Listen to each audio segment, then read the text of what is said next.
Okay, part 2. All right, so that's what we're going to be talking about, okay?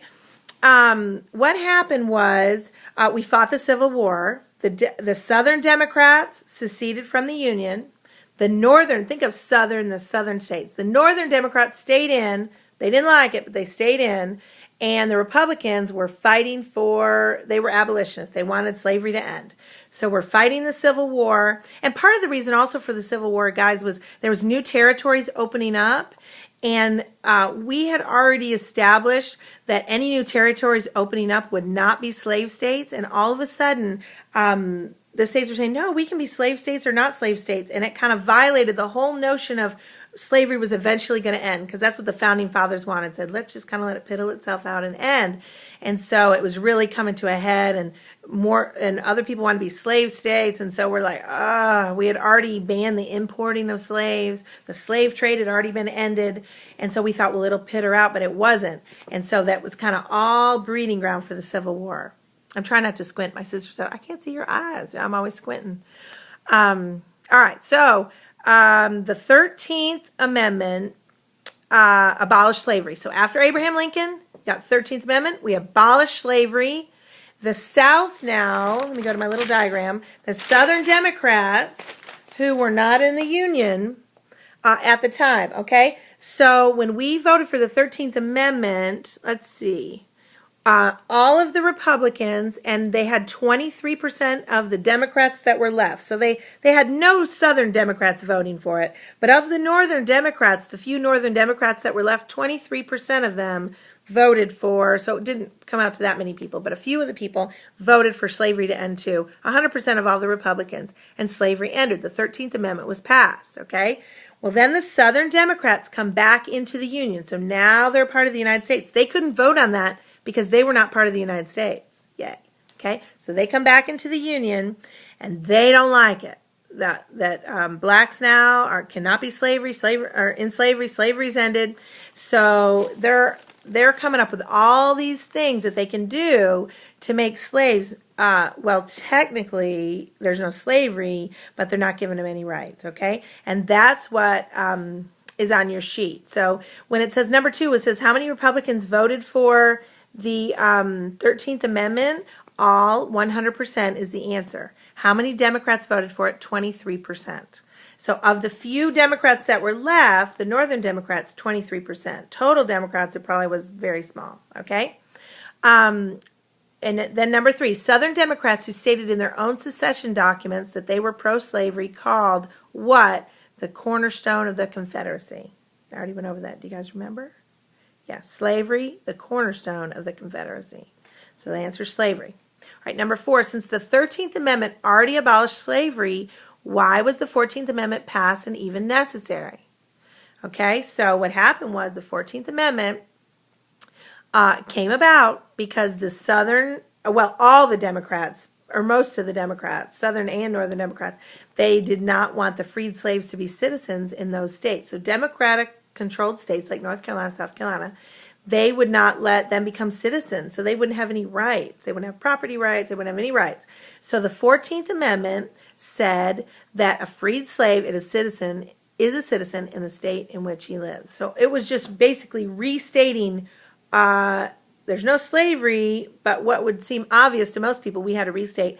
And also, they're a citizen. So if you live in Texas and we freed you from slavery, you are now a citizen of Texas. You're not just a wanderer that they can kick out of Texas, okay? So that's the 14th Amendment. 13th Amendment is what? Free the slaves. 14th Amendment is they're a citizen in each state. Then we had to pass the 15th Amendment because it still wasn't happening, okay? So we just kept having to pass amendments till they got it. The 15th Amendment stated that they have the right to vote. Now, so blacks had the right to vote. After the 14th Amendment was passed, so you got 13th, you got the 14th Amendment, citizen in every state, there was 23 civil rights laws passed. And that's important to know, 23, all right? Big 2-3. And all these, what happened was a bunch of black men got elected to Congress, and black men and white men who were Republican, who were anti-slavery, passed 23 23 Civil Rights Act. They were just churning them out. Civil rights, civil rights. So they passed all these amendments so that there could be no segregation anymore. You know how we had segregation in the 60s? It was a big thing in the United States. Well, guess what? It already ended way back in the 1875 was the time the last law was passed. So up until 1875, there was 23 laws passed. Could be no segregation. You can have whites and blacks marry. All right, and all these were later repealed when it became a Democratic Congress, and Democratic. It was a Democrat in the White House and Democratic Congress, and they repealed all these 75 years later. So there was no segregation. Blacks and whites could marry. Up until then, that was illegal, and then later, and then it came back. In the courts, they could be represented. They could have property rights. Black Americans could have property rights. They could serve in the military. You know, and there were black men in the military in the American Revolution even. So all these laws were passed. We were very on our way. 1875, before the 1900s, we were very on our way to, no segregation and everything going along smoothly. All right. But then along came an election where Democrats got a majority. Years later, Democrats got a majority. And let me see if I can find that. And when they got into the majority again, they repealed all, 23, in 1892. So from 1875 to 1892, almost 20 years, like 18 years, is that right? 75, 92, 17 years. Later, the Democrats got control of the House, got control of Congress, both houses, and they repealed all 23 civil rights laws, which is just horrific. So 1892. So we went from 1892 to 1944 with blacks no longer having rights again. So then of course, that's when, we had to fight and all the stuff that, I don't know if you guys have seen stuff about it in the 60s, 50s and 60s, all the stuff that was going in. All right, so we're going to talk about that in a minute, but I just wanted you guys to kind of get a timeline. It'd probably be helpful to do a timeline, wouldn't it? So all the civil rights laws were passed. So let's go back to our sheet here. Number 4, since the 13th Amendment already abolished slavery, why was the 14th Amendment passed and necessary? And that's because voting, and that's because the black freed slaves became citizen in each state because they weren't in the 13th Amendment, all right? And then there's also you have your Voting Rights Act, and that was where the Democrats were giving, in the Democratic-controlled states, they were giving like literacy tests that nobody could pass, talking about indictments and all this stuff nobody could pass. That happened later. So you had the Voting Rights Act didn't give blacks the right to vote. It was just another thing saying, stop doing what you're doing. Stop moving the polling places, okay? How many Democrats voted for the 14th Amendment? 0. So the Republicans kind of had to shove it down the Democratic's throat. A freed slave is a citizen in your state. 0 Democrats voted for that, okay? In 1875, the last civil rights laws were passed. Not again was another law passed till 1964. That's horrendous.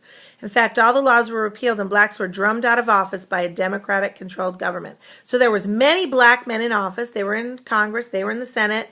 And then they were drummed out of office. And sad to say, one of our presidents drummed him out of office, Woodrow Wilson. Okay, so he made sure out. And he also is the one that showed the KKK film in the White House. The first film ever shown in the White House was called The Birth of a Nation, a very, very racist film about how white people had to save us from black people. That's just terrible.